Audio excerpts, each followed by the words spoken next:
여호와께서 주시는 복을 얻을 수 있는 믿음의 사람들이 되게 도시를 간절히 바라오고, 오늘도 주의 말씀을 선고합니다. 말씀을 듣고 읽을 때 깨닫게 하시고 또 믿음의 큰 힘이 되기를 간절히 바라오고 예수님의 이름으로 기도하옵나이다. 아멘. 히브리서 11장 보게 되면 믿음은 바라는 것의 실상이다. 믿음이라는 것은 어떤 내가 생각하고 원하고 또 내가 바라는 것이 그 속에 있다, 그런 뜻입니다. 사람들이 이제 언약궤라면 언약이 괴짝을 얘기합니다. 나무로 짠 괴짝을 얘기합니다. 그 괴짝 안에 이제 지팡이, 모세의 성난 지팡이, 그리고 십계명 돌판 2개, 그리고 만나를 담은 항아리를 이렇게 딱 해서 그 속에 넣어서 이것이 하나님의 임재하심을 상징하는 것이다. 그렇게 주님께서 너희가 지성소에 그것을 두라. 그 언약궤는 뚜껑이 있거든요. 뚜껑은 그 위에 천사가 둘이가 이제 마주 보고 있습니다. 그래서 속죄소라, 그 뚜껑은 속죄소입니다. 안에는 하나님의 언약과 하나님의 선택하심과 하나님이 우리를 보호하신다는 의미의 물건들이 들어있는 거예요. 이렇게 언약궤는 어떻게 보면 하나님의 거룩한 성물이다. 가장 거룩한 성물이다. 그렇게 볼 수 있습니다. 성물이라는 것은 그것이 하나님께서 내가 너와 만나겠다, 거기에서 내가 말하겠고 내가 너희들을 만나겠다, 하나님이 약속하신 이 장소이기도 하고 물건이기도 합니다. 그것을 거룩하게 생각하고 그것을 또 하나님의 것이라고 생각하면, 그러면 믿음을 가지고 대하면 그것이 성물이 되어집니다. 그런데 그것을 믿음을 가지지 않고 또 그냥 대하면 그것은 또 우리에게 아무것도 아닌 물건이 될 수 있습니다. 예를 들면 교회에서 쓰는 물건이 있습니다. 마이크를 이렇게 놔두면 이건 뭐냐면 하나님의 예배를 위해서 쓰임을 받는 성물입니다. 그러니까 좋은 거고 귀한 겁니다. 잘 써야 됩니다. 그런데 이게 이제 마이크가 좀 문제가 있어가지고 고장이 나서 밖으로 이제 냈습니다. 그 쓰임을 당하면 뭐예요? 하나님께 드림이 되지 못하고 쓰임이 끝나면 그 다음부터는 다시 물건으로 돌아가는 거예요.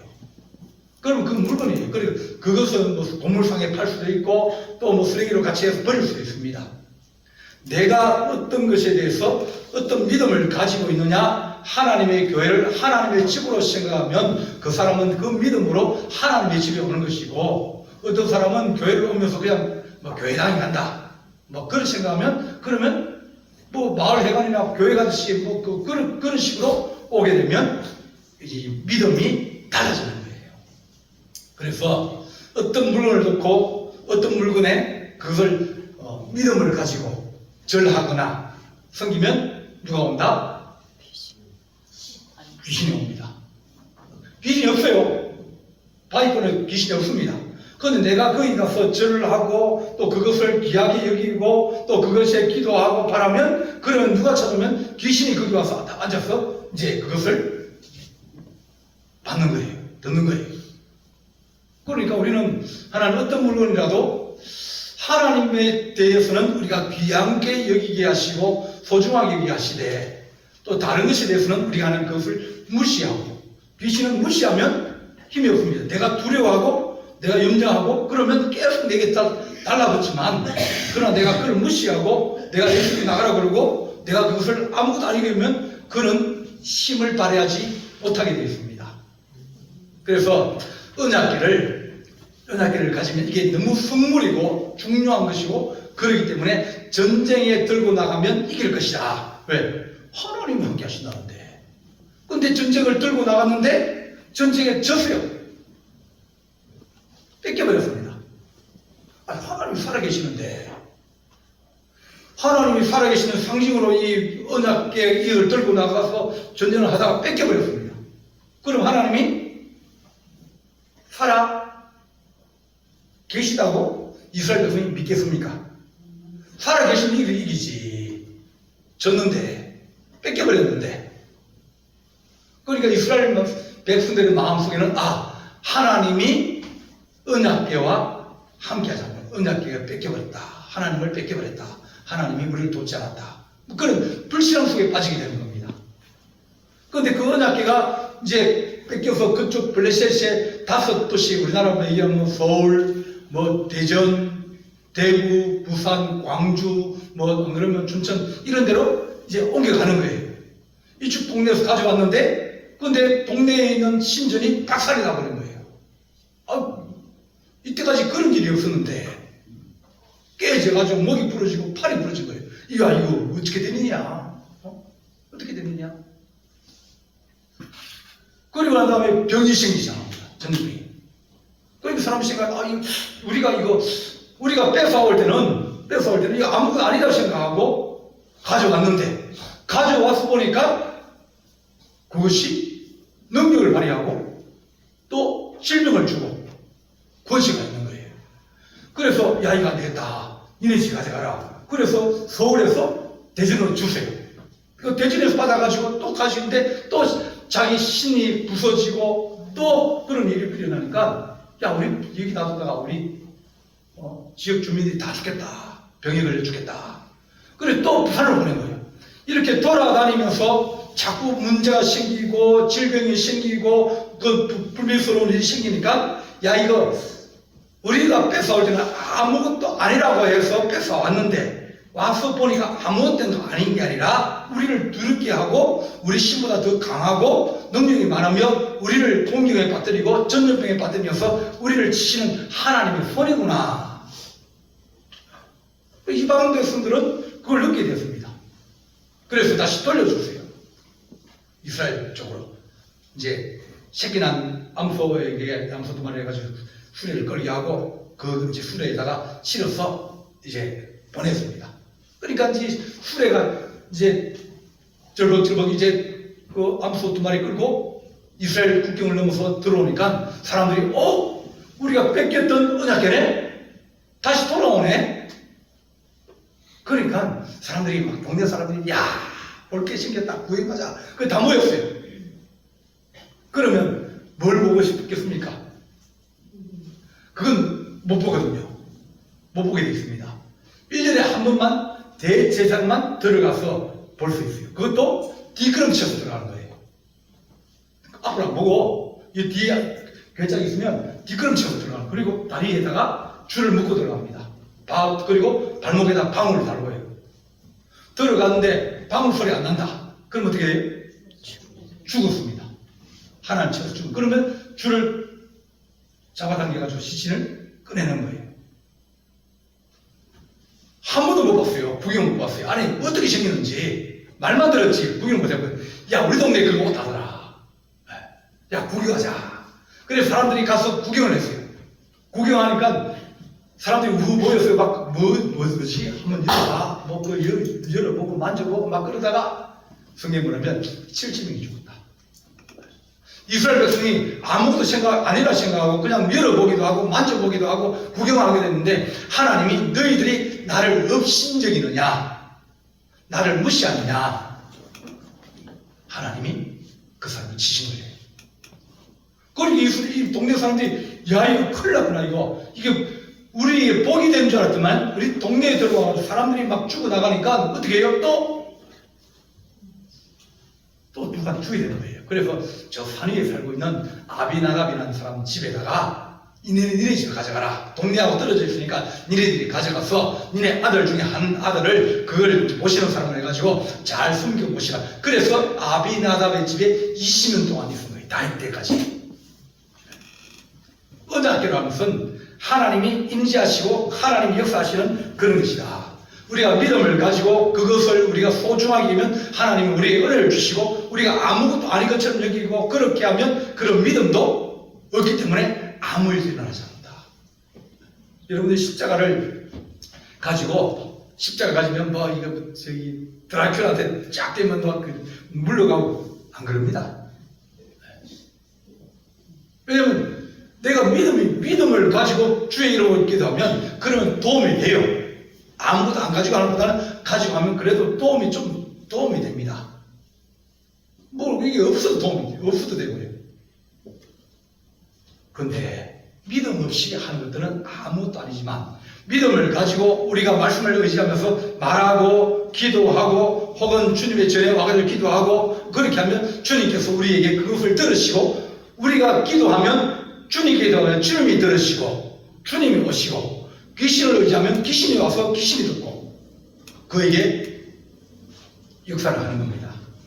그래서 이 사무엘이 이제 하나님 말씀을 들리기 시작하고 하나님과 교제를 하기 시작하니까 언약궤도 뺏기고 그리고 엘리 제사장도 죽고 엘리 제사장 두 아들도 죽고 그러니까 제사장들이 다 죽어버린 거예요. 그리고 구세로 물러가고 사무엘이 어리면서 그럼에도 불구하고 하나님께서 사무엘을 도와주셨다. 그래 말합니다. 하나님께서 사무엘이 하는 기도를 다 들으셨다. 하나님이 사무엘이 기도할 때마다 응답하시고 도와주셨다. 그렇게 우리에게 말씀을 하고 있는 겁니다. 하나님께서 이 사무엘이 하나님 앞에 섰을 때 하나님께서 새로운 역사를 시작하시려고 사무엘을 세우시고 사무엘 백성들에게 얘기합니다. 너희가 여호와께 들어오라 그러면 너희가 전쟁을 해가지고 또 사사시대에 너희가 하나님 우습게 여기고 하나님 없인 여기고 하나님 무시하고 그랬지만 이제 하나님께 돌아와라. 하나님 우리를 돌봐주실 것이다. 그러면서 이스바에 모여서 우리가 회개하는 성회를 하자. 그렇게 말합니다. 사역이 시작되는 겁니다. 이렇게 이 미스바라고 하는 것은 망대 그런 뜻을 가지고 있습니다. 망대, 그 좀 높은 지역입니다. 그래서 이곳에서 이제 사람들 쭉 예를 들면 이제 높게 있으면 망대에 쓰고 그 다음에 밑에 쭉 앉아 있으면 이제 이런 식으로 되는 겁니다. 좀 높은 데 쓰고 아래 사람들이 앉고 그러면서 이제 제사를 드리고 하나님께 기도하고 그러면서 하나님 우리 백성들이 이제 하나님만 섬기로 하기로 합니다. 하나님 우리가 이때까지 섬기던 아스타롯이나 또 바알신이나 여러 가지 신들을 우리가 다 버리고 이제 그것들 뭐 우상 다 가져와라. 다 가져와라. 가져와서 그것을 없애버리고 태워버리고 그렇게 하면서 이제는 우리가 그들을 보지도 않고 그것을 집에 놔두지 않고 그것을 위해서 기도하지도 않고 거기서 물어보지도 않고 그를 찾아가지도 않고 그러니까 오직 하나님만 섬기겠습니다. 이렇게 사무엘이 이스라엘 백성을 데리고 회개기도하며 또 주님 우리가 주님께 돌아갑니다. 주님 도와주십시오. 그렇게 기도를 했습니다. 기도를 했는데 기도를 하나님이 도와주시는데 블레셋 사람들이 다시 공격을 해온다. 왜냐면 사람들이 다 모여 있으니까 그것만 치면 되는 겁니다. 흩어져 있으면 찾아가서 공격을 해야 되니까 힘들지만 백성들이 다 모여가지고 대회를 열고 있는데 거기만 공격하다 되니까 공격을 해온 거예요. 그러니까 백성들이 하는 얘기가 우리가 하나님을 회개했는데 저들이 쳐들어오는데 저 어떡할 거냐. 사무엘이가 하나님께 기도해서 저들을 막아라. 네가 막아라. 네가 하나님께 기도해서 우리 하나님이 우리를 도우시고 우리를 사랑하시고 보여달라. 그렇게 요구하니까 사무엘을 제사를 드리면서 하나님 우리가 하나님만 섬기를 작정했는데 블레셋이 공격을 해옵니다. 하나님 막아내게 해주십시오. 왜냐하면 전쟁하려고 모인 게 아니라 예배드리려고 모였으니까 아무것도 안 가져왔을 거 아닙니까? 저쪽은 무기를 가지고 말을 타고 공격해 오는데 그때 하나님께서 하신 말씀이 야 내가 도와준다. 그래 번개가 치고 모래가 치고 막 그러니까 그 사람들이 오다가 놀래가지고 다시 돌아가게 되는 것입니다. 그때 느낀 건 이스라엘 하나님이 우리 땅에 와가지고 그렇게 재앙을 일으키고 전염병을 일으키고 역사들이 결국은 그 하나님은 우리가 생각할 때 그 하나님이 살아 계시는 것 같다라고 생각했지만 또 한 번 더 겪어보고 또 배신해서 암소가 가는 걸 또 겪어보고 또 전쟁을 하러 왔는데 막 사무엘이 기도하니까 날씨가 막 어두워지고 번개가 치고 비가 오고 그러니까 나아가지 못하는 겁니다. 이 민족은 하나님이 더 강한 하나님이 그들을 지키시구나. 그렇게 이제 생각하고 물러갔습니다. 그 다음 물러가고 난다면은 그 백성들이 다시는 사무엘이 사는 날 동안에는 그들이 전쟁을 일으키지 않았다. 그렇게 말합니다. 하나님께서 사무엘의 기도를 들으시고 또 그 백성들이 회개하며 우상을 꺼내내고 오직 하나님만 섬기겠다고 한 이 사무엘의 기도와 백성들의 마음을 보시고 하나님께서 구원하여 주시고 도우시고 함께 하시고 축복하신 겁니다. 그래서 이 사무엘은 어떻게 보면 하나님의 위대한 선지자로 시험을 받았다. 그렇게 볼 수 있습니다. 15절 보게 되면 사무엘이 사는 날 동안에 이스라엘을 다스렸으며 해마다 베델, 길갈, 미스바 이런 곳을 순회하면서 돌아다니면서 그 모든 곳에서 이스라엘을 다스렸다. 그리고 자기 집 라마로 돌아왔다. 그러니까 사무엘은 그 당시의 소명이 뭐냐면 하나님 이 이스라엘 백성들이 하나가 되게 해주십시오. 하나가 되게 해주십시오. 12 부족들이 있어요. 부족들이 있으면 북쪽에 사는 부족들은 북쪽에 사는 서너 개만 뭉치는 거예요. 왜? 북쪽에서 침략을 하면 저 아래에 있는 남쪽은 아무 영향이 없으니까 안 도와줍니다.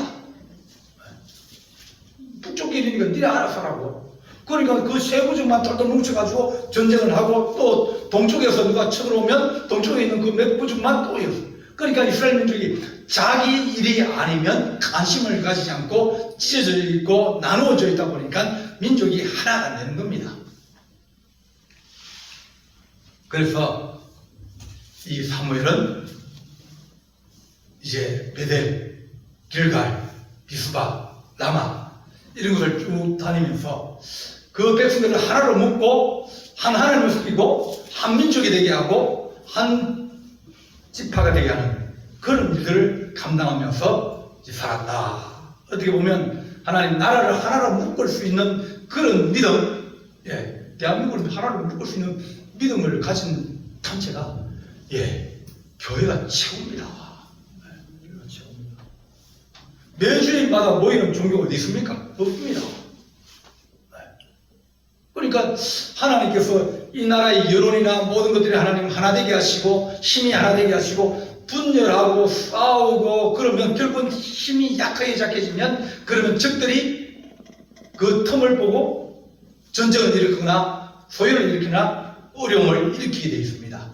그래서 교회가 늘 기도할 때마다 하나님 이 민족이 하나 되는 민족 되게 해주십시오. 하나님을 중심으로 하나 되는 민족 되게 하시고 하나님께서 이 나라를 지켜주시고 우리를 바라고 하나님 주께서 은혜를 다해 주셔서 주님 도와주셔서 그 인천 상륙작전 할 때도 인천 상륙작전은 아주 힘든 작전이었습니다.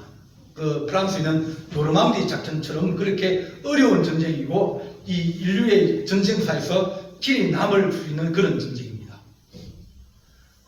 남한 전체를 그 부산하고 그 아래만 빼놓고 그 공산당이 다 점령을 하고 있는데 중간에 치고 들어오려고 그러니까 근데 치고 들어오면 저쪽은 바다에 있고 여기는 육지에 있으니까 누가 유리하면 육지에 있는 사람 유리해요. 그리고 이 사람들은 바다에다가 길을 뿌려놔가지고 배가 못 들어오게 먹었습니다. 그러니까 상륙작전이라는 게 배에서 내려서 오다 보면 총선 다 맞아주거든요. 성공할 확률이 없다고 그랬어요. 어렵다고 그랬어요. 그런데 비가 오기 막 엄청나게 비가 오기 시작하는 겁니다. 그날 작전하는 날 비가 많이 오니까 공산당이 뭐라냐면 이런 구전 날씨에 배가 어떻게 들어와? 어떻게 배가 안 보여 앞이 안 보이는데 어떻게 상륙작전하면 해? 이런 날은 안 된다는 거예요. 그 다른 사람들도 다 그렇게 얘기를 했어요. 연합군에 그 있는 사람들도 날씨가 안 좋아서 상륙작전 안 됩니다. 그런데 우리가 기도하고 가자. 내가 다녀보니 기도하는 사람이거든요. 기도하고 가자. 그랬더니 상륙작전을 하려고 이제 점점 가까이 오니까 날씨가 확 개어버린 거예요. 북한은 준비를 못하고 있고 연합군은 이제 상륙작전을 하고 그 육지로 가까이 오고 있고 그때까지는 비가 오고 천둥이 치고 앞이 안 보이고 깜깜했는데 이제 상륙작전을 감행하려고 하니까 날씨가 확 개어가지고 오히려 저쪽은 준비를 못하고 있고 이쪽은 상륙작전에 가가지고 인천 상륙작전이 성공을 하게 되면서 중간에 끊어가지고 북쪽과 남쪽이 서로 물자를 못 오게 만들고 또 도망 못 가게 만들면서 이제 위로 치고 아래로 치면서 우리나라가 살게 된 겁니다. 하나님께서 이스라엘 백성들이 그들에게 이 우리를 바라면서 그 백성들을 구원하여 주시고 또 사무엘이 하나님과 함께 하신다는 사실을 그들에게 주면서 그 권위를 세워주고 또 하나님의 종인 것을 알게 하시고 또 그것을 통해서 모든 백성들을 하나로 만들려고 가는 곳마다 그들에게 하나님을 가르치고 예배를 드려주고 제사를 드려주면서 그가 이스라엘을 다스렸더라. 그렇게 말합니다. 하나님께서 우리가 하나 되는 그런 민족이 되게 하시고 하나 되는 교회 되게 하시고 하나 되어야지, 그래야 힘이 생기지, 분열되어지면 악한 음악의 틈을 탄다. 그래서 하나님 우리가 하나 되는 민족이 되게 하시고 하나님을 기쁘시게 할 수 있는 그런 믿음을 가지고 우리가 나아갈 때 오늘 에벤네셀 하나님께서 우리를 여기까지 도우셨으니 앞으로 나아가는 길에도 하나님께서 우리를 도와주시고 에벤네셀이라는 것은 이 도움의 돌이다. 디딤돌이라는 거예요. 앞으로 나아갈 수 있고 올라갈 수 있는 디딤돌이 되시는 우리 하나님께서 우리에게 더 나아갈 수 있고 더 좋은 날이 올 수 있는 하나님의 거룩한 은총이 우리 길을 간절히 바랍니다. 기도하시겠습니다.